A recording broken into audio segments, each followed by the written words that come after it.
Hello everyone, and welcome to another All Sports Now YouTube video. Now that I'm looking at myself in the camera, I definitely need a haircut. I'm looking like Coconut Head from that Malcolm in the Middle show from forever ago. Anyway, off topic. Welcome to the Week 13 picks video. Week 12 was rough. Very rough. 7-8 rough. Under 500 losing record for the third time in the last 4 weeks, I think. Rough. So we've got some recovering to do. Did a little more research to try and make sure that these picks are a little bit more accurate. So without further ado, let's get going. But before we get going, make sure you follow us on Instagram, Twitter, everything right down here below me. You should follow us on there because we're constantly posting new content. New podcasts are out every single Monday. Just dropped another great one with Chris Smith where we talked about the Ohio State and Wisconsin absolute choke from last Saturday. We talked about some NBA picks as well, and then we even talked about a hypothetical series between the Warriors and the Suns, and those two teams just played, so that timed out actually really well. So make sure you check out all of that amazing stuff after this video is done. Without further ado, let's get going. First matchup Thursday night. High stakes one for both teams. The Dallas Cowboys going up against the New Orleans Saints. Dallas coming off of a rough loss on Thanksgiving against the Raiders. Lost in overtime. There were some fights. It was a very interesting game to watch, to say the least, but that defense just did not look good. The Saints, however, are the 12th worst passing defense in the entire league. I think that Amari Cooper and CeeDee Lamb coming back along with Michael Gallup finally being healthy for the last couple of weeks, waited about 9 to 10 weeks to see that happen, is going to have a huge effect on this Saints passing defense that has not been very good at all. It should get pretty ugly. I have Dallas by 2 touchdowns because whether it be Trevor Siemian or Taysom Hill, nobody is Jameis Winston and nobody is Drew Brees, which is who they had for so long. So I think that Dallas is going to win this one in a shootout. Next, we have the Indianapolis Colts up against the struggling Houston Texans. I had this Texans team at the beginning of the year going 0-17. They won their first game, but since then, I'm actually looking kind of smart for once. Wentz will expose this secondary. I think Jonathan Taylor is going to explode, especially in garbage time here as well. It should be a good day all around for this Indianapolis Colts offense. They're going to get back on track after making it an extremely close game against the Tampa Bay Buccaneers and Tom Brady. I think that they absolutely take their anger out on and rout this Houston Texans team. Now we have an NFC North matchup. Minnesota's got to win this one. I know they are without Dalvin Cook, and Detroit's actually without DeAndre Swift. So as a fantasy football tip, I'm going to throw this in here. Look, it's Alexander Mattison and Jamal Williams in here, the 2 backup running backs. But the Vikings have allowed the 3rd most rushing yards in the league, and the Lions have allowed the 4th most rushing yards in the league. Both of those two, Jamal Williams and Alexander Mattison, are going to have amazing days out of the backfield.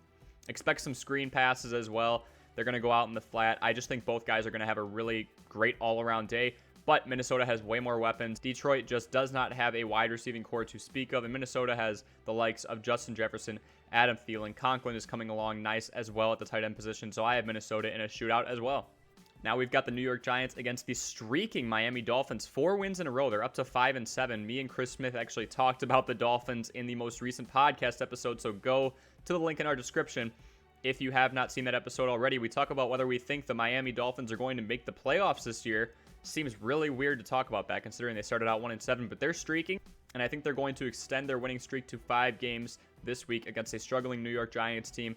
The defense is just absolutely Swiss cheese, so I have 5 in a row for Miami. Tua and Jalen Waddle have been looking like a very dynamic duo. Gesicki is getting consistent targets with the exception of last week. Gaskin is a serviceable back, both out of the backfield and out in the flat, making some nice catches as well. And the defense is getting turnovers. They got a ton of turnovers last week against the Panthers. Granted, it is the Panthers, and I believe Cam is just absolutely done, but that's a different topic. So I actually have Miami taking this one and going 5 in a row, extending that win streak. The Tampa Bay Buccaneers against the Atlanta Falcons. The Falcons just can't catch a break. I know they have a decent amount of wins so far, but they just lost 25-0 against New England a couple of weeks ago. Now they have to go against Tom Brady, the quarterback that took them down in that 28-3 comeback in the Super Bowl. Although I would give a lot of credit to the likes of Julian Edelman and James White in that game especially. But Tom Brady is going to make this one an ugly one. Matt Ryan, run if you still can. And I say that because you've got to be hurt at this point. This O-line cannot protect Matt Ryan. Brady has way too many weapons out there, and Fournette's going to get a ton of garbage time yards. So for fantasy, if you've got any Tampa Bay Buccaneer players on offense, just start them for the heck of it. Now we have the Philadelphia Eagles against the New York Jets. The Eagles had an uncharacteristic loss last week against the Giants. They really started to streak, and the Giants just kept them at bay. The Eagles could only score 7 points. I think that the offense is going to tee off on the New York Jets, though. Robert Saleh, I love what he's doing over there, but goodness gracious, Zach Wilson could throw the ball at a pond or even the ground, and he would still miss. He's not very good on offense. He's not very good at football. I'm starting to get convinced of it. I know he's a rookie. I know that many amazing quarterbacks, including Peyton Manning, have had rough rookie years, but I'm seeing a lot of extremely scary things, including just lack of play recognition from Zach Wilson and just bad decision-making in general. So I think that Philadelphia is going to have the ball a lot. Jalen Hurts is going to blow up against this Jets team that is bottom 5 in the league for run and pass defense. So Jalen Hurts and Devontae Smith, man, I think it's going to go very well for them. Now we have the Arizona Cardinals against my Chicago Bears. I think it's just a safe bet to bet against the Bears in almost every game except when they play the Lions and maybe another bottom 5 team. It's not looking good. Look, Khalil Mack's out for the year. Danny Trevathan's out for the year. Akeem Hicks is banged up on the line. I'm not even sure if he'll be playing. Justin Fields is out, and actually Andy Dalton looks like the better quarterback right now. He just knows more, has obviously way more games under his belt. Fields has some decision-making things to take care of. He's a talented quarterback. He's making some throws that nobody in the league can make, but he just doesn't look good out there, not making solid throws. Throwing into double coverage, trying to do the home run play. It's not a good look right now. And Arizona, no matter who they have in the backfield there, it doesn't matter. No one's going to be able to get to them. James Conner should have a huge day out of the backfield. The rush defense that Chicago has been known for having is starting to deteriorate because of those injuries and just lack of production from the backups on the field. So James Conner will have a huge day. If DeAndre Hopkins plays, he's been bugged by a hamstring injury the last couple of months, actually. He'll do well. Christian Kirk will do well. All-around great day for the Arizona Cardinals. I see blowout potential here. These two teams, the Chargers and the Bengals, are two teams that I have been watching all year and have been really high on. My goodness, Cincinnati's defense comes in handy here, though. Look, I love Justin Herbert on one end, and I love Joe Burrow on the other end. Both guys who are really looking strong. Two great young quarterbacks, one out of LSU who had the perfect season, one out of Oregon who took a program, was part of a program that had a losing record and a horrible one, and in 4 years took them all the way to the Rose Bowl to beat Wisconsin. I remember watching that game and thinking, wow, this Herbert guy has an arm. Yeah, that panned out well.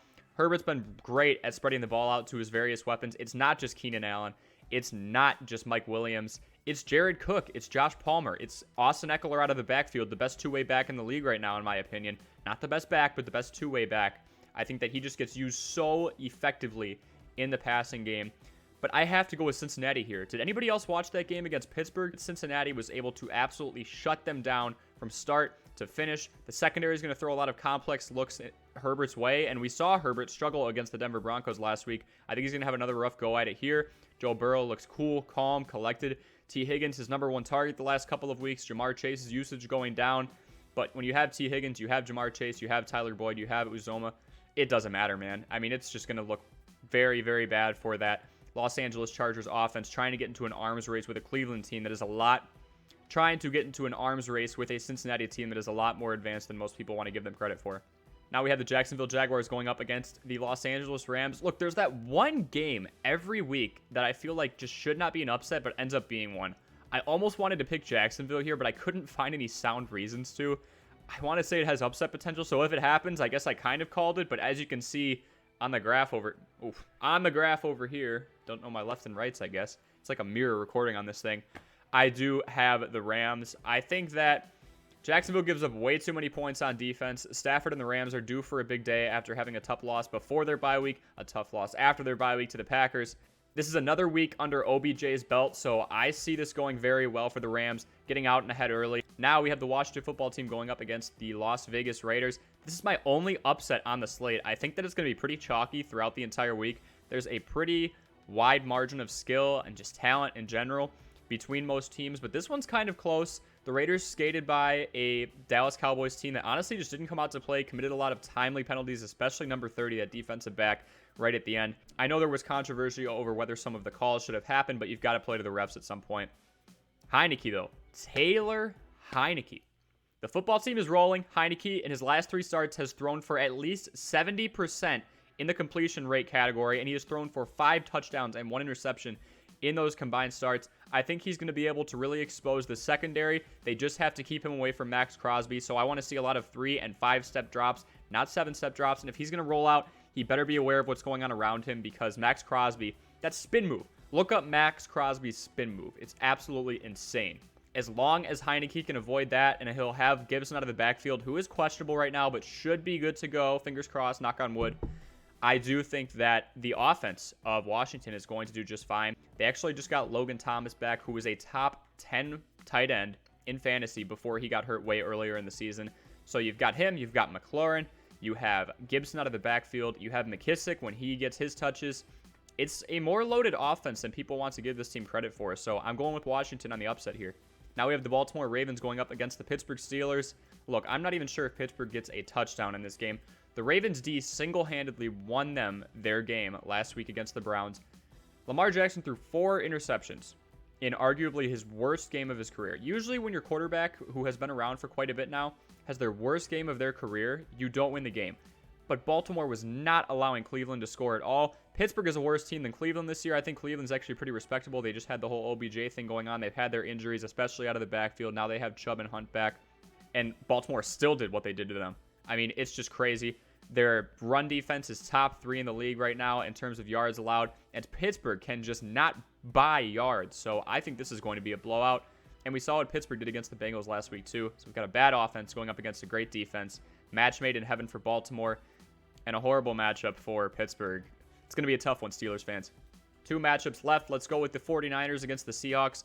Russ is hurt. I think we have to agree on that. He just doesn't look good out there. He's not even targeting DK Metcalf on some of these deep balls because I don't think he can really throw that far. We haven't seen him attempt many far passes. And look, Russell Wilson is a competitor. He always has been. This year is the first time he's missing games, and he had to miss a few of them. You see the Seahawks team doing as bad as they have been in the last decade, and you know that Russell Wilson, the competitor, wants to come in and help them. I guarantee he rushed himself back from this injury. Shame on this football team for trying to get him back in there when I really don't think he's ready to play. But nonetheless, he's given it his best shot. It's not going to be enough against this defense and this really impressive secondary of the San Francisco 49ers. I know Ward had 2 interceptions against the Rams a couple of weeks ago. It's a solid team overall. Ayuk is starting to come back in that wide receiving core. Deebo Samuel, we know what he can do. He's questionable, but if he can stay healthy, they're a solid team, and whoever they have back there at running back, they keep cycling through.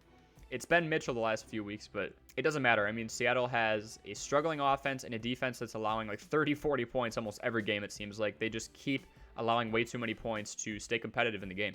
And now the last matchup I will be covering is an AFC West matchup, and a high-stakes one at that. The Denver Broncos will be going up against the Kansas City Chiefs. The Chiefs coming off their bye week, and I think the Chiefs have a great day. I have Patrick Mahomes throwing a lot of screen passes to Tyreek Hill and Mecole Hardman to really try and just get underway, get out of the bye week, kind of polish everything up. But I also have him doing a lot of the screen passes because although Von Miller's gone, this defense in Denver has looked pretty ferocious, and Bradley Chubb likes to get to the quarterback and has been pretty dang good at it when he is healthy. So I think that the Chiefs and Andy Reid are going to try and protect Patrick Mahomes by doing a lot of 3 and 5-step drops, as I mentioned before with other matchups. I think you just have to protect him. If you can do that and get the ball to Tyreek Hill and get him an open field with some clean blocking downfield, it could be a great day for this Kansas City offense, and I think that's what will happen. As mentioned in previous videos, I do not do the Monday Night Football picks on this show. The New England Patriots will be going up against the Buffalo Bills, and I am doing those picks on the Instagram. Follow us right down here. We'll be doing it alongside D3 linebacker AJ Alessio and MV3 podcast host Kyle Davis. We do our picks on a panel. I believe me and AJ are 8-3, and Kyle is 5-6. So me and AJ are battling at the top. We'll see who both of us go with there, but those picks will be announced on the Instagram on Monday. Thank you so much for watching the entirety of this video. I really appreciate your support. Make sure you smash that like button, subscribe to us, put post notifications on, consistently posting every week. Let's go. Thanks so much, and we'll see you next time.